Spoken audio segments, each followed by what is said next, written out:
What is up, ladies and gentlemen? It's your boy T back with another video. I'm going to check out geography now. We're going to look at India. You check it out, every information that we can get. Make sure to like, share, and subscribe. Tell me more videos to react in the comment section down below. Love you guys. Let's dive into this and we'll see what it is, man. Let's go.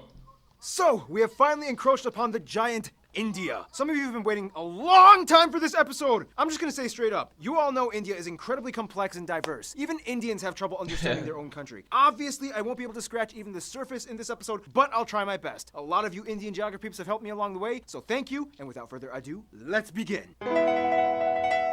It's time to learn geography now! Hey everybody, I'm your host Barbie. This place doesn't even need much of an introduction. Everybody has heard of India. It's big, it's loud, it's colorful, and most importantly, it has a plethora of confusing territorial anomalies that I just can't wait to cover. Here we go. This gonna be interesting, huh? There's an old saying, India is a place where everyone is in a hurry, but no one is ever on time. First of all, India is located in South Asia, right on the Indian and Arabian Seas and the Bay of Bengal, bordered by 6 other countries, so close to 7, but that land bridge between Sri Lanka got wiped away like 600 years ago by a cyclone. India is divided into 29 states and 7 union territories, with the capital New Delhi, which acts as its own administrative unit, located in the Capital Territory. Keep in mind, New Delhi is actually just the name of one of the districts in the Capital Territory, made up of 11. The largest city, however, is actually Mumbai, with New Delhi, Bangalore or Bengaluru, and Hyderabad following after. However, the 4 busiest airports are Delhi Indira Gandhi International, Mumbai's Chhatrapati Shivaji International, Bengaluru's Kempe Gowda International, and Chennai International in the south. You know why I'm smiling. This is my favorite part of any episode we ever make. Territorial anomaly time. India is loaded with strange borders and deliciously complex demarcation lines. First of all, what exactly is a union territory? In the simplest way I can put this, union territories are places that are too distinct to be incorporated into a state, but too small to have their own local governments. The first one, of course, is the Delhi National Capital Territory, where the capital lies. Chandigarh is a post-independent city constructed to replace Lahore as the capital of the Punjab area after it was split up between India and Pakistan. Then you have the island territories, the smallest one, Lakshadweep, and the Andaman and Nicobar Islands. The Andaman Islands being home to one of the last uncontacted people groups on the planet, the Sentinelese tribe, whom have been hostile to visitors and are therefore left alone, as well as the Nicobar Islands, which actually used to be a short-lived colony of Denmark. Finally, the 3 remaining territories are former European colony towns and ports. Dadra and Nagar Haveli, Daman and Diu, which are separated by about 200 kilometers across the Gulf of Khambat, and the most confusing union territory, the French-speaking Puducherry, which is actually split up between 4 district cities across India: Karikal, Mahe, Yanaon, and Pondicherry. Pondicherry is strange because it has 11 enclaves within the Tamil Nadu state. Oh, and in this area you can also find that experimental hippie-ish commune with a little bit of controversy. Look it up. Oh, and don't forget, here, the eastern states, also known as the Seven Sisters, are connected by this incredibly narrow 27-kilometer wide pathway known as the Siliguri Corridor. This pathway is like a crucial artery that completes the India puzzle. Or so you would think. Now let's discuss the juicy stuff. Now, in the China episode, I already talked about the disputed areas with India, such as Aksai Chin and Arunachal Pradesh, the latter pretty much just belonging to India as it's almost completely inhabited and operated by Indians. So let's move to the other disputes. Now, as of 2015, the Bangladesh episode is already outdated, as India and Bangladesh have finally come to an agreement over the frighteningly complex former enclave-exclave dispute. In the end, India only lost about 40 square kilometers of land to Bangladesh, and now only a few enclaves and exclaves exist. Now let's head north. Now, when you try to draw the shape of India, you might want to be careful which depiction you use. Some might use this picture, some might use this, some might use this, and those that don't really study very well might use this. The point is, the whole area is like the most heavily militarized, diplomatically stressed out region on the planet. It's already had like 4 wars in the past half-century. Basically, India, Pakistan, and to some extent China all want the entire area for themselves, although it's more of like a Pakistan-India thing. In the China episode, we already discussed the Chinese disputes with India, so I won't cover those in this episode. If you want to learn more, just watch the China episode. But anyway, this entire area was a former domain known as the princely state of Jammu and Kashmir that was under royal Maharaja rulers all the way up until independence. Currently, this place is split up by this fenced-off militarized line known as the line of control between India and Pakistan. Why is this? Well, in the quickest way I can put this, Okay, the British are out. We get to take your land. no, we want to be an independent princely state. We're supposed to take your land, and majority of your people are Muslim, just like us, even though your ruler is Hindu as well. Hey, India? Yeah, If you help me, I'll let you secede my territory to your land with autonomy. deal.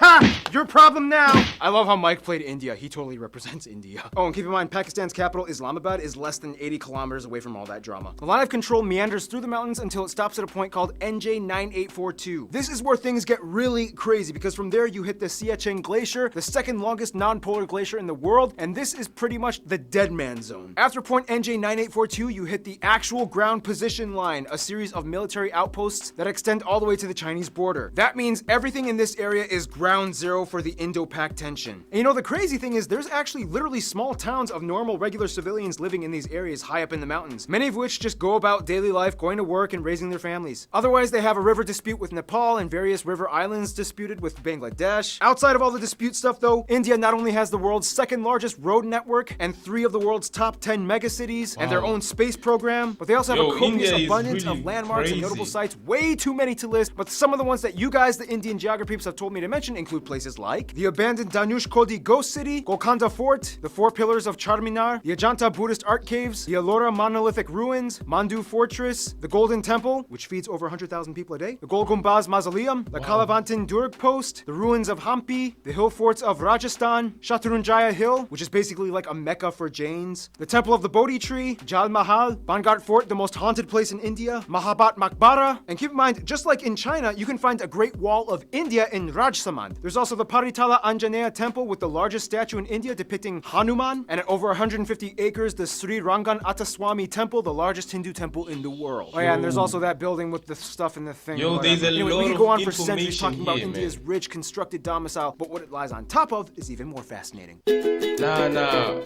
This is good. Now, don't make this mistake. I'm going to India. All I need are my sandals and sunscreen. Now, as the 7th largest country in land area, India has a wide range of landscapes, climates, and elevations Facts. that all That is contrast true. from one corner to the other. First of all, let's talk about the north. India sits on the Indian tectonic plate that essentially smashed into the Eurasian plate, which in return created the largest mountain range in the world, the Himalayas. The force is so strong that it's estimated that the Himalayas grow about 2.4 inches or 6.1 centimeters every year. There's also where you can find Kanchenjunga, the tallest mountain in India, or the 3rd in the world, right on the border of Nepal. For real? Keep your eye on these mountains. These are pretty much the source of most of India's major rivers that give life to the whole country. That's why India takes these mountains so seriously. You can also find the largest natural lake, Wular, up in the Jammu Kashmir area. Below the Himalayas, you reach the North Indian River Plain, sometimes referred to as the Indus Ganga. This is the most fertile part of India where the most important rivers like the Ganges and its tributaries flow. Heading a little south, you reach the Satpura and Vindhya ranges that pretty much divide North India from South India. On each side, you get the West and East Ghat Mountains, which in return creates this massive triangle thing called the Deccan Plateau. This place is moderately forested, especially in the east, in the Chotra Nagpur Plateau, where you get a section of the swampy Sundarbans that they share with Bangladesh. Check out the Bangladesh episode. Head a little west and you get the dry Thar Desert along the border with Pakistan, as well as the Rann of Kutch, known as the Salt Desert. This And finally, is a the lot of only active information. volcanic area would be the Andaman and Nicobar Islands, with Barren Island having actual conical eruptions and Bharatan having tame mud volcanoes. Now here's the thing, although India has a relatively high population density, they do relatively well with maintaining their ecological footing. In fact, in 2016, they beat a world record by planting, disputably, 50 million trees in one day. They've also agreed to reforest about 12% of their country by 2030. The most heavily forested area being the 7 sister states in East India. Now, one of the factors that contributes to this would be the fact that India has the lowest meat consumption in the world, with the highest population percentage of vegetarians at around 40%, most of whom are lacto-vegetarians that consume milk products. By the way, in India, when buying groceries, this label means vegetarian and this Facts. one means not vegetarian. Nonetheless, the That's remainder of the true. population does typically eat some kind of animal protein, mostly in the forms of seafood or chicken, but almost never beef or pork unless if you are part of the Muslim or Christian minorities scattered throughout the West and East areas. Now, let's talk about the role of cattle, shall we? India has more cattle and livestock than anywhere else in the world at around 330 million. And it's interesting because since they 330. have prevalent Hindu traditions, the killing of cows is illegal in many of the states except for a few, and each state has varying degrees of punishment for committing intentional cow slaughter. Keyword intentional. Cows accidentally get hit by cars all the time. Once a cow is too old to produce milk, it typically is released into the open to die naturally in the wild, ideally. Nonetheless, male cattle get it much worse, as they are deemed as kind of useless. Some places use them as draft animals for labor, some religious sects use them as sacrifices, but otherwise they are typically sold to the underground market for beef or hides. To this day, there are about 6 times as many female cows as male cattle in India, so that means, yeah, something's happening to the males. Nonetheless, India does have the 3rd highest carbon emission rate after China and the US, 4th if you consider the EU. However, emission per capita, they rank pretty low at only about 2 kilotons per person. Contrast that with Qatar at about 40. There are 94 national parks, 501 animal sanctuaries across the country where you can find some of the national animals like the peacock, the Ganges River dolphin, the king cobra, the Indian elephant, and the highest population of Bengal tigers in the world, which are all highly protected. India also has the most irrigated land in the world, which allows them to become the #1 producer of multiple products like millet, bananas, lemons, limes, mangoes, ginger, chickpeas, milk, butter, fennel, jute, and about 75% of the world's spices alone come from India. Speaking of which, food! Typically you can find the staples roti, chapati, and naan in the north, idli and dosa in the south, and everybody eats rice. The more commonly commercialized Indian foods that we in the West grew up knowing, like samosas, tikka masala, tandooris, and my favorite Indian dish, palak paneer, these usually come from the northern regions of India. Seriously, India, you took spinach and made it fat. I love you guys. Otherwise, the West is mostly known for their chutneys and pickled foods, as well as beef, since there's a high number of Muslims and Christians. The South uses a lot more coconut and has some of the best curries like porials, sambras, rasams, and tutus. And the East is known for having the best desserts like peda, mishti doi, rasgulla, or shondesh. Speaking of which, India is so diverse and complex that sometimes even Indian people need translators when going to different states. It's about to get 10 times more confusing in about 3, 2, 1. Hold on, look. I think what I'm going to do with this is I'm going to split this, into 2 at least, so that it makes sense for me. Because honestly, if I just continue reacting, most of the information we're just getting, get out. Because this is like 19 minutes of straight information that is vital, So I think I'm going to cut it right now, and then I will do a little bit. I will do the part 2, like after a few days or so, after this video has moved.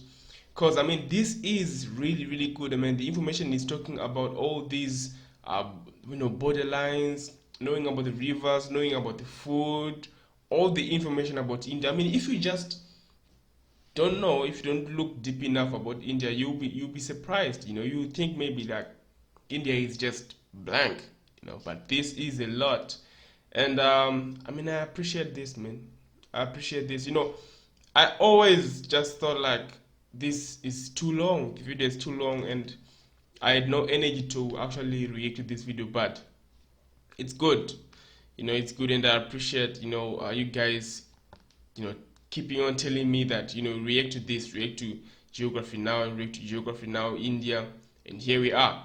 So much love, guys. Tell me what you guys think in the comment section down below, and what exactly was fascinating for you as well in this, cause it's really good, So I would do a part 2. This is going to be Geography Now India part 1, and then I'll do a part 2 because this is long. It's long. Honestly, if I had finished this, it would be just because I want to react, but I want to understand as well. I want to know some of these things, right? So I want to do it in parts so that I can recall and know some of the things. Anyway, take good care of yourselves, guys. Love you all. Peace.